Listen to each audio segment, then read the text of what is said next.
মালদ্বীপে হয়ে গেল মানব সম্প্রীতি সম্মেলন ও অ্যাওয়ার্ড অনুষ্ঠান। মানব সম্প্রীতি ও উন্নয়নমূলক কাজে বিশেষ অবদানের জন্য বৃহস্পতিবার স্থানীয় সময় রাতে মালের ভিলা ইন্টারন্যাশনাল কলেজ অডিটোরিয়ামে south Asian business partnership summit পুরস্কার প্রদান করা হয়। বাংলাদেশ, পাকিস্তান, ভারত, মালদ্বীপ সহ ৮টি দেশের ৪০ ব্যক্তিকে দেয়া হয় পুরস্কার। তাদের মধ্যে ৮ জনই Bangladeshi.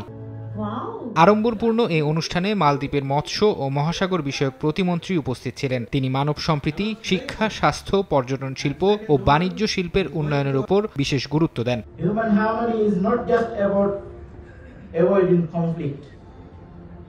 It is about creating diversity. আন্তর্জাতিক ব্যবসা ও পর্যটন শিল্পকে আরও বেশি সমৃদ্ধ করতে এশিয়ার দেশগুলোর মধ্যে সহজ ভিসা নীতি প্রণয়নের প্রয়োজনীয়তার কথা উল্লেখ করেন আয়োজকরা। আমরা চাচ্ছি মানব সভ্যতা এবং মানব সম্প্রীতির উন্নয়ন। এটার উন্নয়ন হলেই শিল্প, সাহিত্য এবং বাণিজ্যিক সেক্টরে আমরা উন্নয়ন বা সাফল্য শিখরে পৌঁছতে পারবো।